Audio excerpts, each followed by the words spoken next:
I'm already sweating. Hey you guys, so for today's video, I have no nails on these fingers.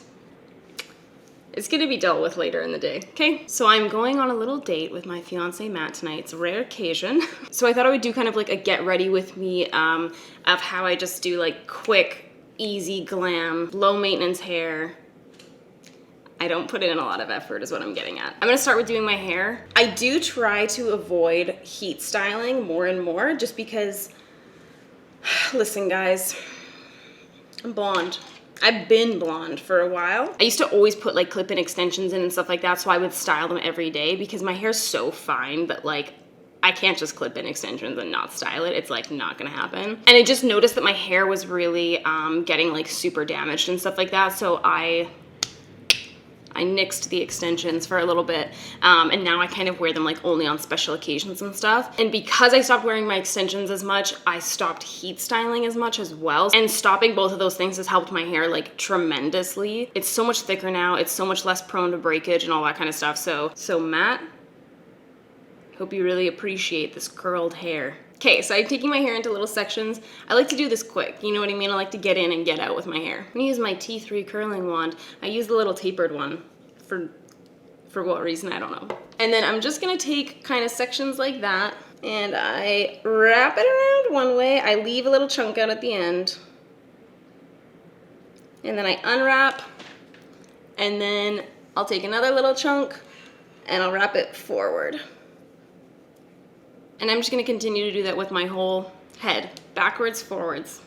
You get the picture. Insert time lapse that's sped up if I can figure out how to do that.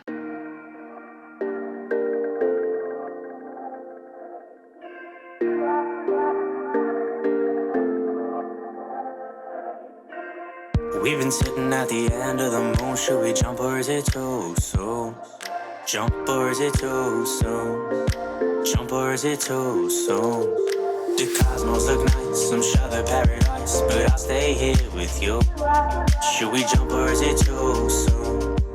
Jump or is it... Pro tip, when I have it all curled like this, I'll take tiny little pieces out at the very top and I'll curl it like super tight to the root.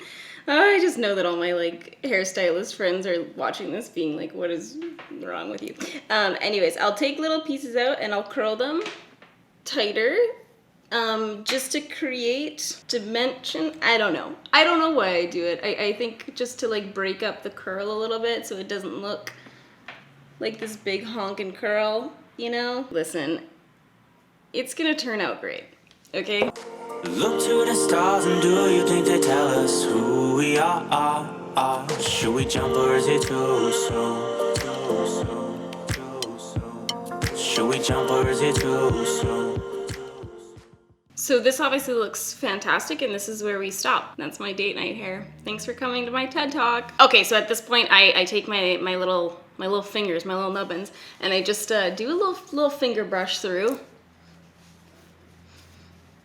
Okay, here's the thing. I was born with them Scandinavian genes. What I'm trying to get at is my hair is incredibly flat, okay? I have really thin hair. It's naturally straight, so it wants to just return to the earth. So I will put like a volumizing powder or spray in depending on like what's kind of going on that day. So because we're going on to dry hair today, I'm gonna use the Ginseng and Biotin Volumizing Root Powder from Briogeo. So this guy has kind of like a shaker bottle. I wish that all powder products, Briogeo, hear me out, had the squishy spray thing that they have for their dry shampoo. I think I featured their dry shampoo in like my favorites video or something like that. But anyways, it's a plastic tube, but it has like a little thing and it just puffs and it just like disperses the product so beautifully. This guy is more of like a shaker kind of cap situation, so you can either like shake it into your hand or you can shake it like directly onto your hair. So for this guy, I kind of just part my hair. I'll take a little bit of that and I just kind of put that right at the root and then just kind of like finger it through basically. You don't need very much of this, you guys. And then I just have a little bit of that in my hands and I'll kind of take it through the ends as well, and it just kind of gives it a little bit of texture. I like to put a little bit extra kind of like right at the front because that part for me always like separates. I'm not sure if it's just because it gets greasy because I touch it all the time, but I like to add a little bit more powder there, whether I'm using like a dry shampoo or the volumizing powder. I like to leave out hairspray just because my hair is bleached, so it will hold a curl. And I like the curls to kind of like relax throughout the day and get like a lot more kind of like beachy, and it'll just look like a soft wave. So that's kind of my quick and easy go-to hair. I like using that smaller curling iron too, because I feel like it makes the curls small enough and tight enough that like if you want to like put your hair up or something like that, you can still kind of see the texture of that curl. It doesn't feel like there's like nothing left, because my hair's not like luxuriously long. It's just kind of long. So I like having that smaller curl in there, and I also feel like that curl relaxes really, really beautifully. Okay, moving on, I'm going to do a super quick kind of like glam makeup look that's just like easy, fast, don't have to worry about it. Tuck my hair behind my ears. We meet again. My old friend, the close-up. I'm gonna put on a little bit more lip balm. I swear to God, guys, I like the Fenty Balm. I like the look of it on my lips. I like the feel of it. I swear it's been drying out my lips more. Okay, so I'm going to go ahead and pop on a little eye primer. Oh, why did I do that? So I'm just gonna pop a little bit of concealer over top of my eyes. So I just buff that concealer out with a big old brush, just to even out the lid color more than anything. Oh, I have a little sparkle there. Whoop. Oh, it didn't get off. Whoop.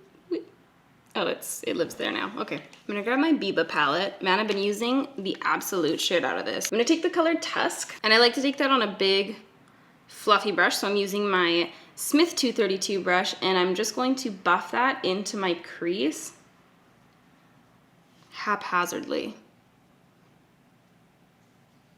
And I'm gonna glance into a mirror now and again to make sure that I'm actually blending this properly. I mean, the thing is, like, Matt already proposed, so I can absolutely let myself go at this point. Okay, I'm gonna grab a little Smith 247 brush, and I'm gonna grab the color Freckle right there. Actually, I'm just gonna go with Freckle. And I'm gonna bring that right down across my outer V, and I'm gonna bring it right into that crease. And if we get it onto the lid, it's not a big deal. In fact, probably a little bit preferred, because we are going to be using a cream shadow, so it's fine if this goes down onto the lid, because the cream shadow will cover it and blend into it thusly. And then I'm just taking a slightly lighter kind of like skin tone color,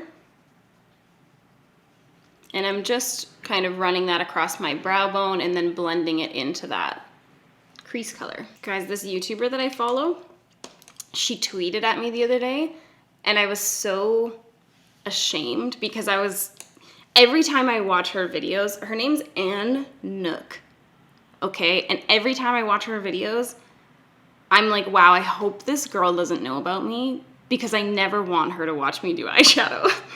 She just is so unbearably, it's like superhuman, like talented. I can't do it. Okay, so anyway, I'm gonna use my Charlotte Tilbury Eyes to Mesmerize in the color Bete. This color is like literally the perfect brown. It's so gorgeous. I'm gonna take that on my Real Techniques, this is a new one, Instapop crease brush, and I just pick up a little bit of that product on there, and I brush it onto my lid. This formula is so great because it doesn't crease at all. Oh, it's so simple, it's so easy, it's like quick to apply. So I just kind of pop it onto the lid like that. And then I take my Sigma, this is not a Sigma, this is a Sonia Kashuk brush, and it's the number 116 brush. Long time fave. And I just kind of like buff out the edges. It's just so good. Like, it layers over top of itself really well. It doesn't get like patchy or weird with other shadows. It just blends into everything like so seamlessly, and I feel like it's just that like kind of like LA like glowy lid situation. This product was actually given to me by a friend, so thank you, Christine, because you've truly enriched my life. Sometimes if I want to, I will kind of like pop like a little shimmery shadow down the center of the lid. Maybe I should. Maybe we'll just go crazy. I'm gonna pick up the color Shrine from my Biba palette. I'm just gonna do that on my finger. The thing that I love about, I'm just gonna keep telling you why I like that cream shadow. I love as well because it has that kind of nice like shine and reflection to it, but you're not going to get any fallout from it because it's a cream. So sometimes what I'll do is, like, if I did kind of just like a matte neutral eye for the day, and I want to do something like a little bit more for nighttime, but I already have my makeup done, I'll just literally pop that cream shadow like right over top of my look, and then it kind of just makes it a little bit more glam, but I don't have to worry about like messing up the rest of my makeup. And then I'm gonna take a little Real Techniques accent brush. I'm gonna grab the color Seed from that Biba palette, which is just a dark brown. And I'm just going to like press that along my lash line, just in lieu of an eyeliner. I'll pop on my lashes. I'll pop on my lashes and mascara in a little bit, but I'm gonna move on to the rest of the face for now. I'm gonna take my Becca Under Eye Brightening Corrector in light to medium. I'm gonna use my Sigma P88 brush, and I just kind of stipple that on to my under eye area. And I just kind of stipple over the very edges of that, although it's not really necessary. Then I'm gonna take my Oma Beauty Stay Woke Concealer, and I'm going to add a couple little dibbles of that. This concealer's so bomb, man. I've really been liking actually everything from that line, the more I've been using it especially. I've used that eyeshadow palette quite a few times. I've really been liking the foundation and concealer. Then I can go ahead and spot conceal. So I'm gonna take that same concealer and I'm gonna grab my little Sigma F69 brush. Heyo. And I'm just gonna dot the tiniest little amount of concealer over top. Ooh, I had some people asking me, they said that their concealer moves around if they try to spot conceal underneath their foundation. So a couple things that will help that. The first thing you can do is you can kind of let that concealer set a little bit. So just like leave it and then go in and kind of like stipple over top. The other thing is that different formulas will wear better underneath foundation without kind of like sliding around.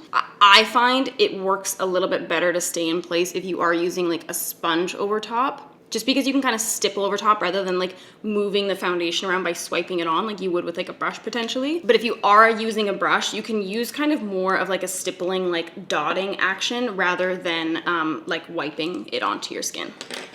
So hopefully that will help you guys a little bit. But the other thing we can do is destigmatize acne so I never have to spot conceal again. I'm gonna use this foundation that I picked up kind of recently. This is from the brand Westman Atelier. Packaging, stunning, like just so beautiful. So this is the packaging for the foundation stick, and it kind of opens up like that. So satisfying. The packaging is like so stunning. Exorbitantly priced. Shade range, woefully bad, but I do quite like the formula. So I'm gonna take my little e.l.f. brush. This is the Precision, oh, it's a 105. I've been looking for the freaking number of it, but the brush is clear so you can barely see it. Anyways, I'm gonna take my 105 brush and I'm just gonna kind of go like this. This guy's pretty light coverage, but I'll show you guys the difference from one side to the next. You could make it fuller coverage, of course, by like actually like swiping it onto your skin. Movie magic. Okay, so to finish off the eyes, I'm gonna grab that same Charlotte Tilbury thing. I'm gonna grab it on that same brush that I used to apply it on the top, and I'm just going to literally just swipe it on right underneath my eyeball, and then I can use my finger to blend it out. Okay, so moving on to the rest of the face, this is another product from that Westman Atelier line. This is their Face Trace Contour Stick in the shade Biscuit. And I'm gonna use that for my contour. I'm gonna use that same brush, well, I'm using a different one of them, but I'm using that same e.l.f. brush for this. I just love this brush for cream products, you can't understand. Picking it up the exact same way I did with that foundation. And I'm just gonna buff it onto my skin. I do really like this one as well. It is like a really nice, it's a good color for me, but also the formula is just really beautiful. Like it's really nice and sheer, and it's actually quite nice to layer like a little bit of a warmer bronzer over top, because this is more of like a true contour color. Like it does have a little bit more of that kind of cool shadow tone to it. So I just kind of pop that on, and then I am gonna take my little Fenty bronzer. Ooh, or should I take that other shade of the Fenty bronzer, I wonder? Hold on. Yeah, maybe I'll grab a little bit of that Shady Biz Fenty bronzer instead. Just a touch. Ooh, or is that gonna be too warm? I don't know. Oh, I'm too scared. Okay, I'm gonna go back to my Into Sun bronzer. and just kind of pat that over top. For my highlight, I'm gonna use my Charlotte Tilbury Hollywood Flawless Filter for Superstar Youth Glow. I'm gonna be using shade 4 actually, which is a little bit darker than I normally use. I usually use shade 2. But I kind of have been liking using a slightly darker one, just because I feel like it's an even more natural highlight. But this is why. Let me show you from the side a little bit. I feel like using a little bit of a darker one kind of gives you that really pretty, like, lit from within, rather than like I'm wearing a highlight, you know? For my lips, I'm gonna reapply my balm. So I'm gonna take my little Fenty balm, do a nice little layer of that. And then I'm gonna go over top with my Nude Sticks Lip Glaze in the shade 2. I like layering that on with my balm because it shears out the color a little bit, but then it also makes it a little bit less sticky because that formula is quite sticky. And that's it. All right, you guys, I will see you next time. Peace out.